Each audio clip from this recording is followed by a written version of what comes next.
Hello guys, welcome to the channel. My name is Deepak and I welcome you all to another important ESI static session. So in today's session we are going to cover part 3 of your introduction to economy chapter. ये जो lecture दोस्तों होगा ये आपका introduction to economy chapter का last session होने वाला है। ठीक है, इस सेशन में हम हमारा जो फर्स्ट चैप्टर है that is introduction to economy उसको कंप्लीट करने वाले हैं। ठीक है, इस वीडियो के डिस्क्रिप्शन में आपको मैं इंट्रोडक्शन टू इकोनॉमी पार्ट 2 के नोट्स प्रोवाइड करने वाला हूँ। ठीक है, आप उस लिंक पे जाके नोट्स को डाउनलोड कर सकते हैं। ठीक है, पार्ट 2 की वीडियो हमने आपको वेडनेसडे को प्रोवाइड कर दी थी। ठीक है, आप जो है वो वीडियो जाके उस पर्टिकुलर वीडियो लिस्ट में जाके उस वीडियो को देख सकते हैं। वीडियो पसंद आए तो वीडियो को लाइक जरूर कीजिए। अगर अभी तक आपने हमारे यूट्यूब चैनल को सब्सक्राइब नहीं किया है तो यूट्यूब चैनल को जरूर सब्सक्राइब कीजिए और टेलीग्राम चैनल को भी जरूर ज्वाइन कीजिए, क्योंकि वहाँ पे हम आपको रेगुलेटरी बॉडीज से रिलेटेड कंटेंट और इन्फॉर्मेशन प्रोवाइड करते रहते हैं। ठीक है दोस्तों, अगर आपको कोई भी क्वेरी है तो you can always mail us at info@mentorspace.in। ठीक है गाइज, आज जो है हमने हमारे to the point course NABARD grade A 2023 पर जो है आपको डिस्काउंट लॉन्च किया हुआ है। आप जो है अगर इस कोर्स में एनरोल करना चाहते हैं तो डिस्क्रिप्शन में हमने आपको लिंक प्रोवाइड किया है। आप डिस्क्रिप्शन में उस लिंक पर जाके कोर्स का डिस्क्रिप्शन भी पढ़ सकते हैं, कोर्स की डिटेल भी पढ़ सकते हैं और उसमें एनरोल भी कर सकते हैं।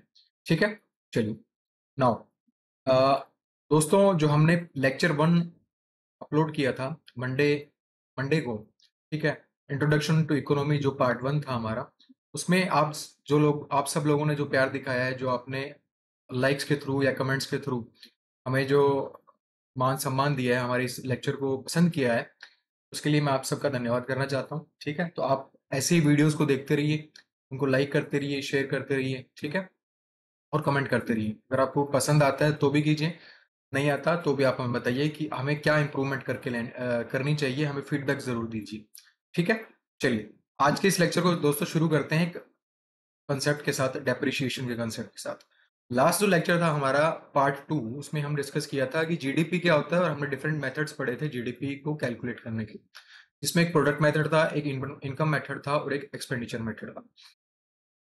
दोस्तों GDP as as the full form of GDP suggest gross domestic product. Gross का मतलब होता है टोटल, डोमेस्टिक का मतलब कोई भी चीज, anything we are producing, any product, goods और services we are producing within the boundaries of our country. ठीक है, तो इंडिया की बात हो रही है तो इंडिया की बाउंड्रीज में जो भी गुड्स प्रोड्यूस हो रहे हैं, सर्विसेज प्रोड्यूस हो रही हैं, उन सब की वैल्यू, ठीक है, ग्रोस डोमेस्टिक प्रोडक्ट, उन सब की वैल्यू को जब हम कैलकुलेट करते हैं एक पर्टिकुलर टाइम पीरियड पे, ठीक है, पर्टिकुलरली ये जो टाइम पीरियड होता है वो 1 साल का होता है। ठीक है, तो उसको जीडीपी बोला जाता है। ठीक है, अब जीडीपी से आगे जब हम एक स्टेप आगे जाते हैं, ग्रोस नेशनल प्रोडक्ट कैलकुलेट करते हैं, नेट डोमेस्टिक प्रोडक्ट कैलकुलेट करते हैं, तो ये सारी चीजें जो है वो आपके डेप्रिशिएशन के कंसेप्ट के साथ कनेक्टेड है। तो सबसे पहले हम देख लेते हैं डेप्रिशिएशन होता क्या है। ठीक है, तो डेप्रिशिएशन दोस्तों सीधी सी बात यह है कि अगर किसी चीज की वैल्यू कम हो जाए, ठीक है, तो उसको डेप्रिशिएट बोलते हैं, डेप्रिशिएशन बोलते हैं। मान लीजिए आप मार्केट से कोई मोबाइल लेके आ रहे हैं, कोई लैपटॉप लेके आ रहे हैं, कोई इलेक्ट्रॉनिक आइटम कोई भी लेके आ रहे हैं, तो आपने देखा होगा कि 1 साल बाद अगर हम उस चीज को बेचने जाएं तो जो आपका बायर होगा उस पर्टिकुलर चीज को, उसको डेप्रिशिएट करके, उसकी वैल्यू को डेप्रिशिएट करके आपको जो है वो उसकी पेमेंट देगा। मान लीजिए आप कोई भी लैपटॉप ले रहे हैं, मान लीजिए 1 लाख का आपका एक लैपटॉप है, ठीक है, अगर आप उसको 1 साल बाद बेचने जाएंगे तो वो आपका शायद 60 या 70 में बिकेगा। 2 साल या 3 साल बाद बेचने जाए तो उससे भी कम हो जाएगा, क्योंकि उस पर वो डेप्रिशिएशन कैलकुलेट कर लेते हैं जो भी बायर्स होते हैं। तो बेसिकली ये डेप्रिशिएशन है क्या? डेप्रिशिएशन जब हम नेशनल इकोनॉमी के टर्म में कैलकुलेट करते हैं तो उससे क्या कहा जाता है, ठीक है, तो a part of capital goods produced this year goes for replacement of existing capital goods and is not an addition to the stock of capital goods already existing, and its value needs to be subtracted from gross investment for arriving at the measure for net investment। तो net investment की measure पर आने के लिए हमें जो है किसी भी, अगर हम मान लीजिए हमारे पास कोई कैपिटल है, कोई मशीनरी है, कोई भी चीज है, ठीक है, अब हर साल ऐसा तो है नहीं कि वो, मान लीजिए अगर उसकी लाइफ टाइम वैल्यू, मशीनरी की वैल्यू लाइफ टाइम जो है वो 10 साल है, 10 साल बाद जाके वो सीधी तो बंद होने वाली नहीं है।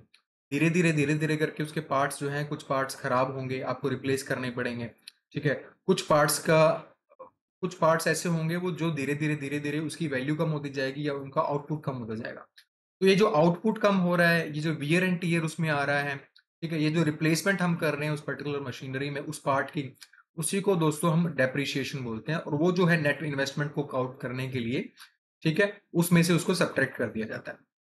थोड़ा सा क्लियर हुआ होगा, थोड़ा सा उसको और डिटेल में बढ़ते हैं।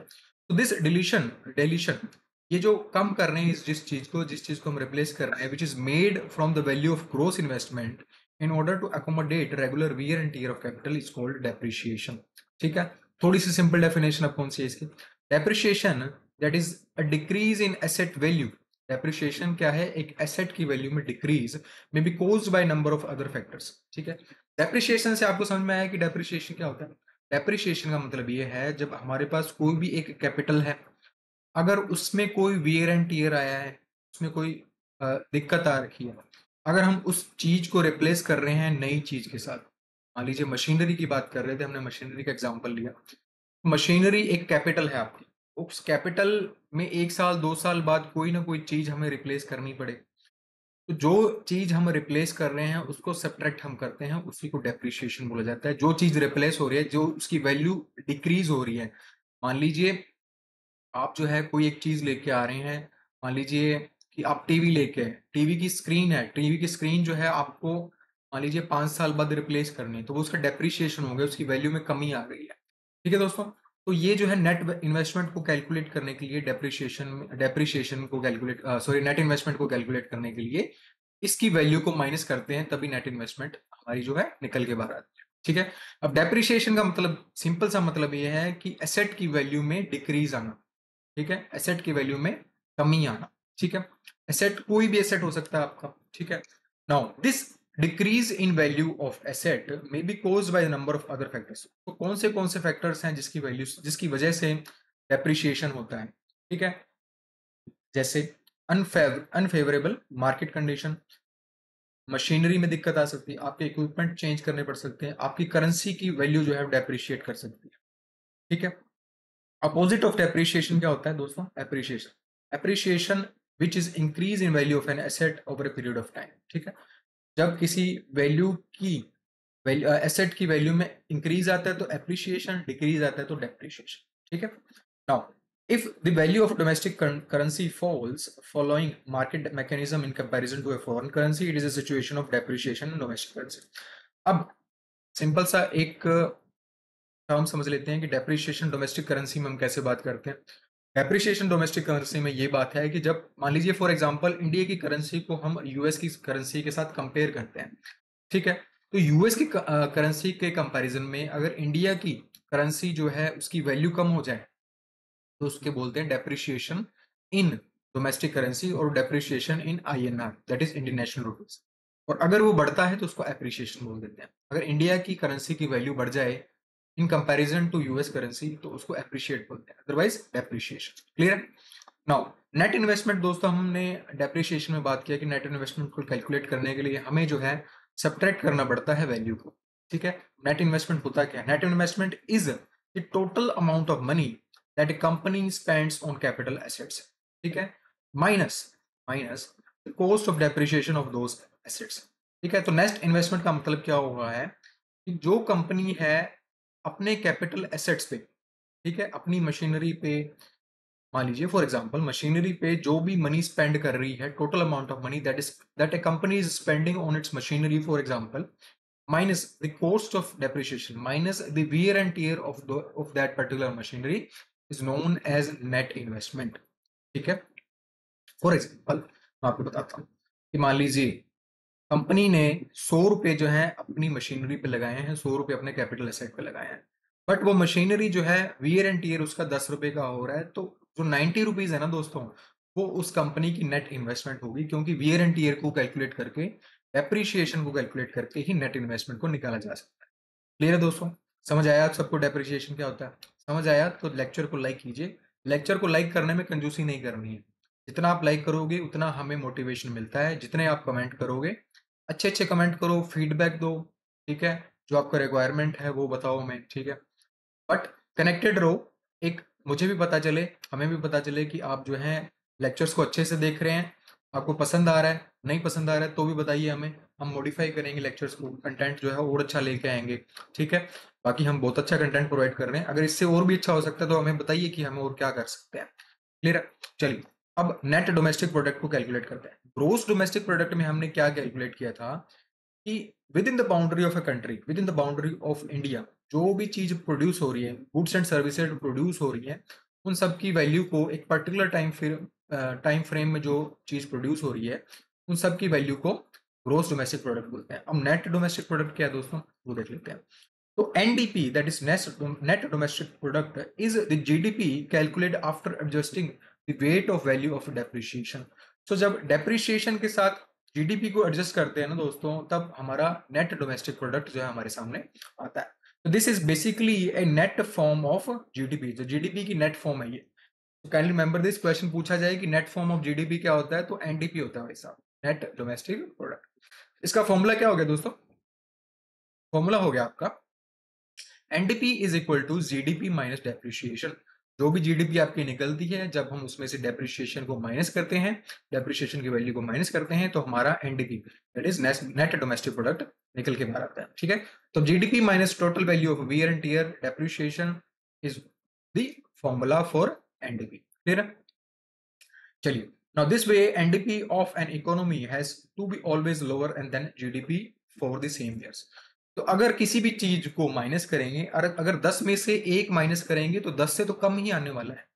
तो हमेशा जो है एनडीपी की वैल्यू जीडीपी से हमेशा कम होने वाली है क्योंकि हम डेप्रिसिएशन को कभी भी जीरो नहीं कर सकते, ठीक है। एक मशीनरी हमेशा आपका पूरी जिंदगी काम नहीं का आपका साथ नहीं देने वाली, ठीक है। 10 साल, 15 साल, 20 साल के बाद वो मतलब आपको रिप्लेस करनी ही करनी पड़ेगी पूरी।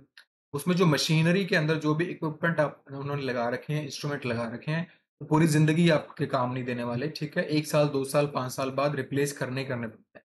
तो डेप्रिशिएशन जो है वो कभी जीरो नहीं हो सकता। इसलिए जो है जीडीपी की वैल्यू, सॉरी, जीडीपी की value always will be less than NDP.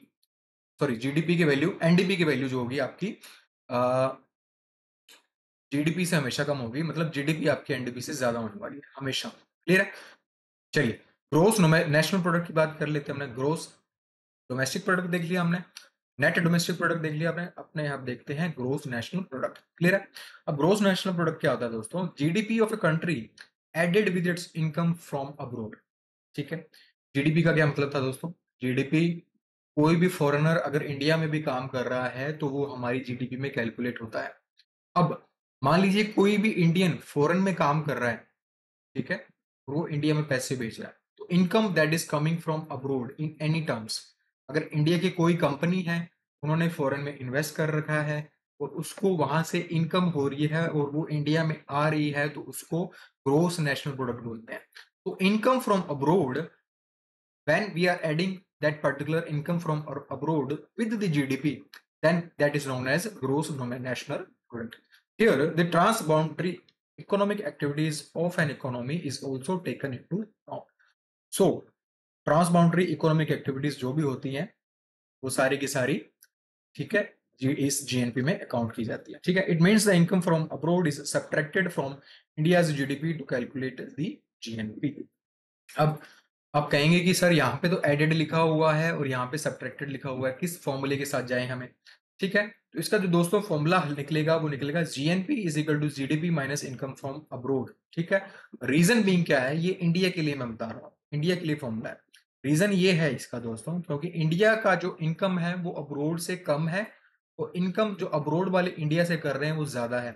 For example मैं आपको बताता हूँ, फिस्कल डेफिसिट है इंडिया का, नेगेटिव में चल रहा है, ठीक है। फिस्कल डेफिसिट नेगेटिव में ये चल रहा है कि मान लीजिए फॉर एग्जांपल चाइना से बात करें, तो चाइना जो है हमें एक्सपोर्ट कर रहा है 80 बिलियन डॉलर की वैल्यूज का सामान, इंडिया जो कर रहा है वो 20 बिलियन डॉलर की कर रहा है। तो -60 का जो चल रहा है ना, वो इनकम चाइना की तरफ चल रहा है, मतलब चाइना को हमसे 60 मिलियन डॉलर का, 60 बिलियन डॉलर का अमाउंट जो है वो हमसे लेना है।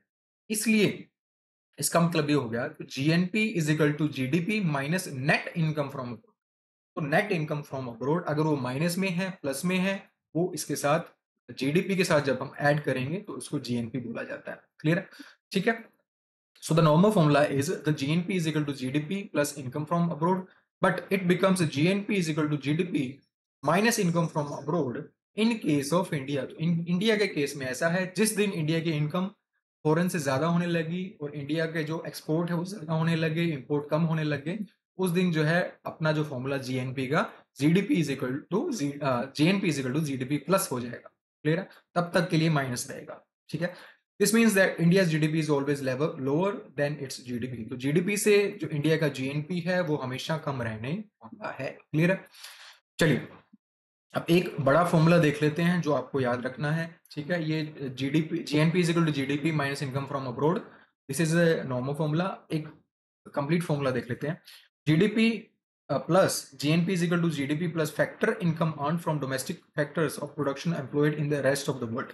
ठीक है, तो फैक्टर इनकम जो भी हो रही है, जो इंडियंस फॉरेन में काम कर रहे हैं, ठीक है, उनको प्लस किया जाएगा, और जो foreigners rest of the world India में काम कर रहा है, ठीक है, और इनकम ले रहा है इंडिया से, वो माइनस हो जाएगा। ठीक है, तो फैक्टर क्या हो गया? Factor income earn by domestic factors employed in rest of the world and minus factor income earn by factor production of rest of the world employed in domestic economy. ठीक है, तो प्लस में क्या होगा? Plus में होगा जो भी फॉर इंडियंस एनआरआईज कर ले, हमें एनआरआईज बाहर जाके काम कर रहे हैं, और जो भी फॉरेनर्स फॉरेनर्स इंडिया में आके काम कर रहे हैं।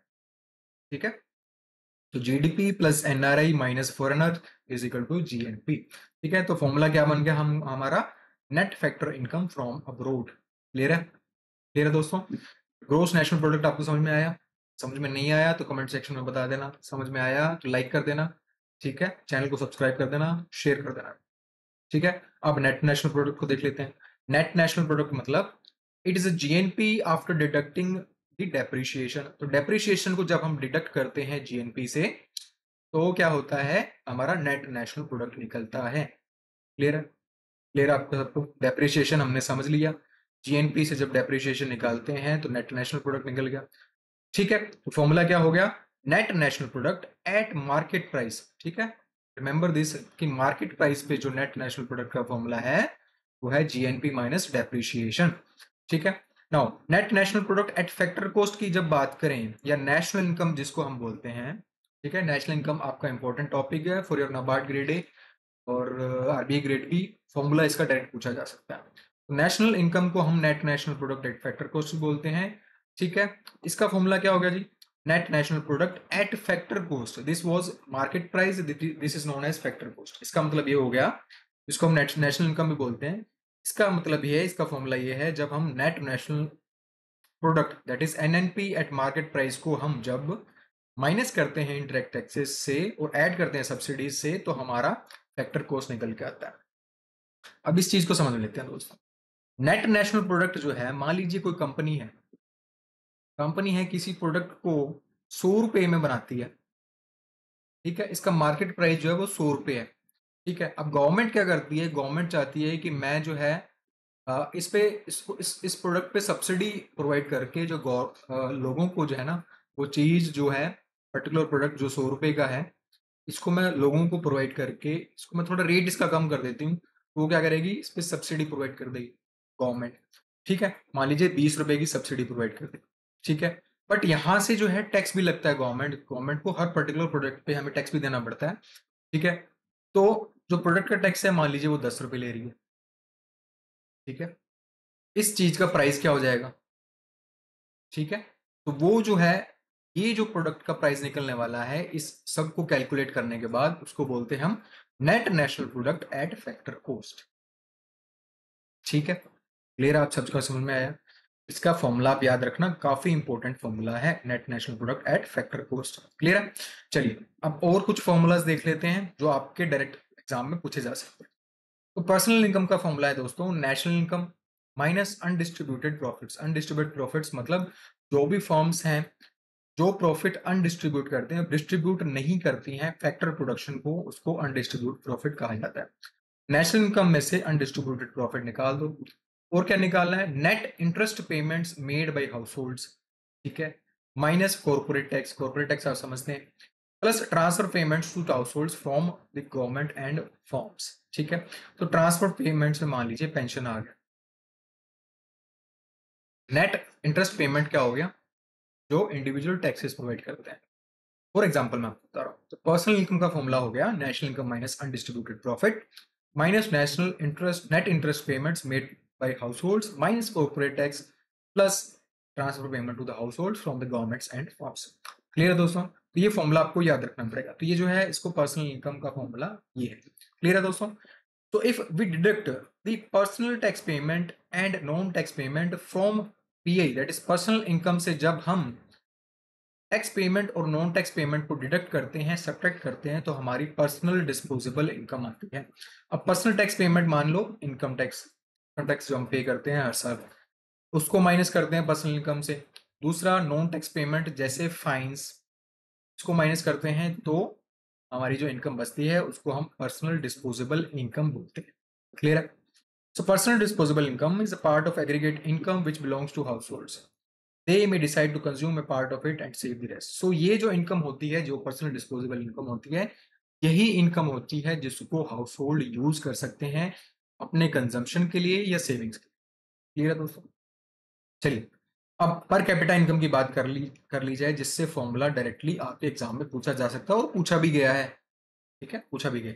ठीक है, चलिए per capita income is a measure of amount of money earned पर पर्सन इन अ नेशन और जियोग्राफिक रीजन। सो इंडिया में मान लीजिए हर बंदा कितने पैसे कमा रहा है, उसको पर कैपिटा इनकम बोला जाता है। तो पर कैपिटा इनकम इस एक्रोनिम से ही आपको समझ में आ रहा है, इसके नाम से ही आपको समझ में आ रहा है कि इसकी इसकी इसकी डेफिनेशन क्या होने वाली है, इसका फॉर्मूला क्या होने वाला है।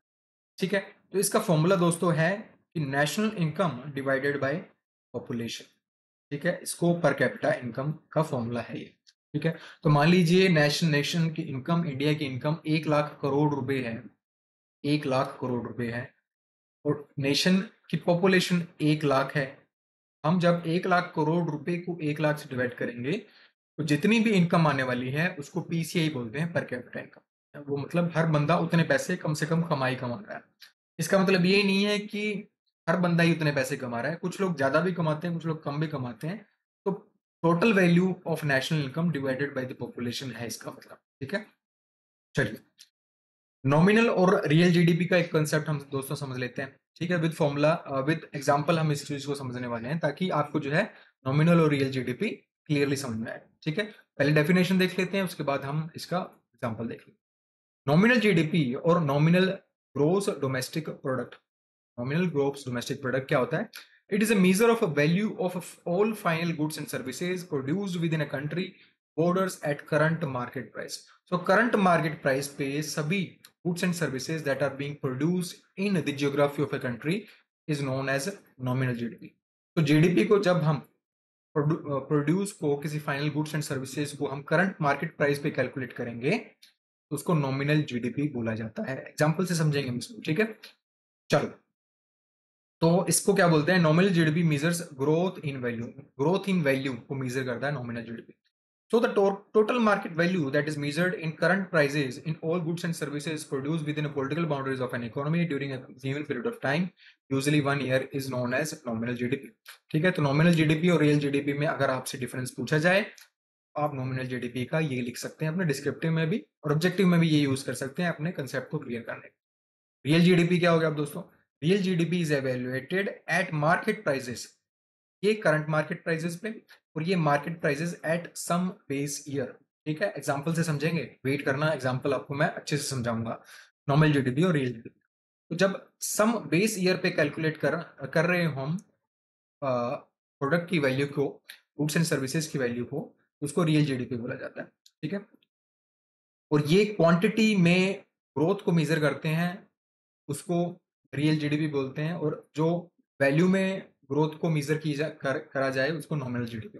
ठीक है, तो द टोटल मार्केट वैल्यू, हाँ, तो the total market value measured and in constant prices. So this is calculated at current prices, this is calculated at constant prices. Constant prices क्यों? क्योंकि हम किसी बेस ईयर पे एक वैल्यू को constant कर रहे हैं, समझेंगे हम नेक्स्ट स्लाइड में एग्जांपल से। ठीक है, measured in constant prices of all goods and services produced within the political boundaries of an economy during a given period of time. Clear है? तो जब हम किसी भी वैल्यू को, किसी भी गुड्स एंड सर्विसेज की वैल्यू को कांस्टेंट प्राइसेस पे कैलकुलेट करें, किसी भी मान लीजिए इंडिया में कोई भी चीज बन रही है, गुड्स एंड सर्विसेज प्रोड्यूस हो ही रही हैं, अगर हम उसको कांस्टेंट प्राइस पे कैलकुलेट करें, हमारी जो जीडीपी निकलती है उसको हम रियल जीडीपी बोलते हैं। और अगर हम उसको करंट प्राइस पे, मार्केट प्राइस पे, करंट मार्केट प्राइस पे कैलकुलेट करें तो उसको नॉमिनल जीडीपी बोला जाता है। क्लियर है दोस्तों?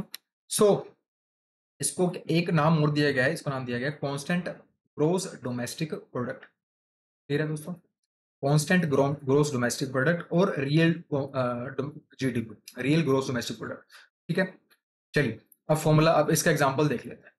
मान लीजिए 2011 में जो व्हीट है वो 10 केजी प्रोड्यूस हो रहा है किसी भी नेशनल इकोनॉमी, और उसका प्राइस जो है वो 10 रुपए पर केजी है। ठीक है, 10 रुपए पर केजी है, तो क्या हो गया, उस ईयर की जीडीपी क्या होगी, 100 रुपए होगी। अगर मान लीजिए 2012-13 में जो प्रोड्यूस है वो 10 से 11 किलो होगी, और जो उसकी वैल्यू है वो 10 रुपए से 10.5 हो गई, तो क्या वैल्यू आने वाली है, वो कुछ 100 रुपए से ज्यादा आने वाली है। ठीक है, तो इसकी क्या वैल्यू आने वाली है, 110 और 5, 110 और 5, ठीक है, 115 रुपए के करीब आने वाली है। ठीक है, फॉर एग्जाम्पल मैं कैलकुलेशन की तरफ नहीं जाऊंगा, बट जब हम इसको मल्टीप्लाई करते हैं, मान लीजिए 115 रुपए आ रही है। ठीक है, जब 2013-14 की बात करें तो 12 केजी प्रोड्यूस हो रहा है और उसकी वैल्यू जो है वो 11 रुपए हो गई है, उसका रेट जो है वीट का प्राइस जो है वो इंक्रीज हो गया, 11 रुपए हो गया। तो 12 × 11, ठीक है, 120 और 11, 132 रुपए हो गया। ठीक है, तो जीडीपी आप देख रहे हैं कैसे बढ़ रही है। ये जो जीडीपी है ना दोस्तों, इसको नॉमिनल जीडीपी बोला जाता है। नॉमिनल नॉमिनल जीडीपी जो दोस्तों होती है वो करंट मार्केट प्राइस पे कैलकुलेट की जाती है। करंट मार्केट प्राइस का मतलब ये है कि जो मार्केट का प्राइस उस समय चल रहा है, मार्केट का प्राइस उस समय चल रहा है 10 रुपए, मार्केट का उस समय प्राइस चल रहा है 10.5 रुपए, मार्केट का 2013-14 में चल रहा है 11 रुपए, तो मार्केट का 14-15 में प्राइस जो चल रहा है वो चल रहा है 12 रुपए पर केजी। तो ये जो मार्केट प्राइस पे चीजों की वैल्यू को कैलकुलेट करते हैं ना दोस्तों, जीडीपी जो कैलकुलेट होती है उसको नॉमिनल जीडीपी बोला जाता है। क्लियर है दोस्तों? अब हम मान लीजिए 2011-12 का जो प्राइस है, 2011-12 का जो प्राइस है उसको हम क्या करते हैं, बेस ईयर कैलकुलेट कर लेते हैं। मान लीजिए कि 10 रुपए पर केजी जो है हमारा कांस्टेंट प्राइस है, जिसको हम रियल जीडीपी बोलते थे। रियल जीडीपी किसको बोलते थे हम, real GDP has been calculated on constant price, और कांस्टेंट प्राइस किसी भी बेस ईयर पे कैलकुलेट होता है। बेस ईयर जो है हमारा 2011-12 है, तो 2011-12 का जो प्राइस है वो है ₹10 पर केजी। अब ₹10 पर केजी को जब हम मल्टीप्लाई करते हैं दोस्तों 10 रुपए के हिसाब से, इस साल तो इसका प्राइस जो है वो 100 रुपए ही आने वाला है। वेट की बात कर रहे हैं, इसको छोड़ो। ठीक है, व्हीट का प्राइस जो 11 केजी हो गया था अगले साल, 10.5 रुपए के हिसाब से जो चीज बेच रहे थे उसको हम 10 रुपए के हिसाब से बेचेंगे। ठीक है, तो 110 रुपए। ठीक है, उसके उसके बाद जो प्रोडक्शन था वेट का 12 केजी हो गया था, प्राइस जो है वो 10 रुपए ही है, फिर इसका जो प्राइस है वो 120 रुपए। ठीक है, नेक्स्ट ईयर जो है 12.5 केजी प्रोडक्शन है और 10 रुपए फिर प्राइस है, तो इसका जो प्राइस है वो 125 रुपए। तो आप देख रहे हैं जी कॉन्स्टेंट प्राइस पे रियल जीडीपी कैसे बढ़ रही है। तो कांस्टेंट प्राइस पे जब हम जीडीपी को कैलकुलेट करते हैं, किसी भी बेस ईयर पे किसी भी प्राइस को हम मान लेते हैं कि यही प्राइस जो है हमारा नेक्स्ट ईयर्स में रहने वाला है, और जब हम उसको कैलकुलेट करते हैं तो उस जीडीपी को रियल जीडीपी बोला जाता है। तो आप समझ रहे हैं कि रियल जीडीपी और नॉमिनल जीडीपी में डिफरेंस क्या है। तो real GDP has been calculated at constant price and nominal GDP has been calculated at nominal current prices. तो करंट प्राइसेस मार्केट प्राइस पे जो कैलकुलेट होती है उसको नॉमिनल जीडीपी बोला जाता है। क्लियर है दोस्तों? समझ में आया? समझ में आया ना? समझ में आया तो लाइक करो और कमेंट में जरूर बताना कि समझ में आया। ठीक है, जरूर लिख के बताना मुझे। ठीक है, चलिए अब जो बेस ईयर है वो आपसे बात कर लेते हैं कि बेस ईयर करंटली क्या चल रहा है। तो एनएसओ जो कि नेशनल स्टैटिस्टिकल ऑफिस है under ministry of statistics and programme implementation, उसने जो है बेस ईयर चेंज करके कैलकुलेट जीडीपी को कैलकुलेट करने के लिए जो बेस ईयर, रियल जीडीपी को कैलकुलेट करने के लिए जो बेस ईयर चेंज किया है वो है 2011-12। ठीक है, पहले कुछ और था, अभी 2011-12 है। कमेंट सेक्शन में मेरे को जरूर बताना कि पहले का बेस ईयर प्राइस क्या था, बेस ईयर क्या था पहले का। ठीक है, जिससे चेंज करके इसको 2011-12 किया गया। क्लियर है दोस्तों? चलिए अब जो है एक छोटा सा कंसेप्ट, छोटा सा फॉर्मूला समझ लेते हैं, जिसपे क्वेश्चन आपका phase 1 as well as phase 2 में पूछा जाता है। ठीक है, और आपके लिए इंपॉर्टेंट है जीडीपी डिफ्लेटर। जीडीपी कितनी डिफ्लेट हुई है, जीडीपी कितनी ऊपर नीचे हुई है, ठीक है, कितनी चेंज हुई है, वो कैसे कैलकुलेट करते हैं, ठीक है। परसेंटेज के टर्म में फॉर्मूला है दोस्तों, nominal GDP divided by real GDP in 200 is the formula of GDP deflator, ठीक है। मान लीजिए 2011-12 में, 2011-12 में, ठीक है, 2011-12 को छोड़ो, 2012-13 को, ठीक है, 2012-13 में जीडीपी थी हमारी, नॉमिनल जीडीपी थी, वो थी 115 रुपए, 115 रुपए थी। और रियल जीडीपी जो 2012-13 में थी वो थी हमारी 110 रुपए, ठीक है। तो इन दोनों का जो डिवाइड होगा मल्टीप्लाइडेड बाय 100, जो भी वैल्यू हमारी निकलने वाली है, फॉर एग्जाम्पल, ये 1.02 के अराउंड है, ठीक है। तो ये जो 1.02 है वो है जीडीपी डिफ्लेटर, ये जीडीपी इतनी डिफ्लेट हुई है, ठीक है। ये हम मल्टीप्लाई नहीं कर रहे इसको 100 के साथ, ठीक है। ये जो वैल्यू है ये जीडीपी डिफ्लेट हुई है हमारी, ठीक है। जीडीपी कितनी चेंज हुई है, तो ये जीडीपी डिफ्लेटर क्या कैलकुलेट करने में काम आता है कि कंट्री में जो है कितनी ग्रोथ हुई है, इकोनॉमी में कितनी ग्रोथ हुई है, जीडीपी की टर्म्स में कितनी ग्रोथ हुई है, ठीक है। इस चीज को कैलकुलेट करने के लिए जीडीपी डिफ्लेटर का फॉर्मूला जो है आपके सामने आपको दिया गया है, ठीक है। क्लियर है जीडीपी डिफ्लेटर भी आपको, ठीक है। तो दोस्तों आज जो है आपका इंट्रोडक्शन टू इकोनॉमी का चैप्टर, फर्स्ट चैप्टर कंप्लीट हो चुका है, ठीक है। नेक्स्ट चैप्टर जो है वो हम करने जा रहे हैं आपके सिलेबस से, ग्रोथ एंड डेवलपमेंट। मंडे को आपको उसका लेक्चर मिल जाएगा, छोटा सा चैप्टर है, ठीक है। एक्चुअली तो इसी इंट्रोडक्शन टू इकोनॉमी के साथ ही कनेक्टेड था, बट मैंने उसको सेपरेटली उसको कवर करवा, ठीक है। आपका इंट्रोडक्शन टू इकोनॉमी कंप्लीट हो चुका है, ठीक है। जिस जिस स्टूडेंट ने इन तीनों लेक्चर्स को नहीं देखा है, तीनों पार्ट्स को नहीं देखा है इंट्रोडक्शन टू इकोनॉमी, वो फर्स्ट लेक्चर से शुरू करके उसको लेक्चर 3 तक पढ़ें, सीधा नोट्स से ना पढ़ें, ठीक है। क्योंकि वीडियो में जो डिस्कशन होते हैं विद एग्जांपल्स वो आपके आपके कंसेप्ट क्लियर करने में आपकी जरूर हेल्प करेंगे, ठीक है। चलिए, हम जो है आपके डिस्क्रिप्टिव के बेसिस पे भी डिस्कशन करते हैं इन पर्टिकुलर वीडियोस में, ताकि जो है आपका जो है जब आप डिस्क्रिप्टिव के लिए लिख रहे हो तो आपका इजी हो जाए। दूसरा डिस्कशन इस पॉइंट ऑफ व्यू से होते हैं कि अगर आपका ऑब्जेक्टिव में भी कोई क्वेश्चन आ रहा है और आपको एक टाइम पे चीज क्लिक नहीं कर रही है तो आपको क्लिक कर जाए वो चीज, ठीक है, अगर आपने एग्जाम्पल के साथ वो चीज समझी है।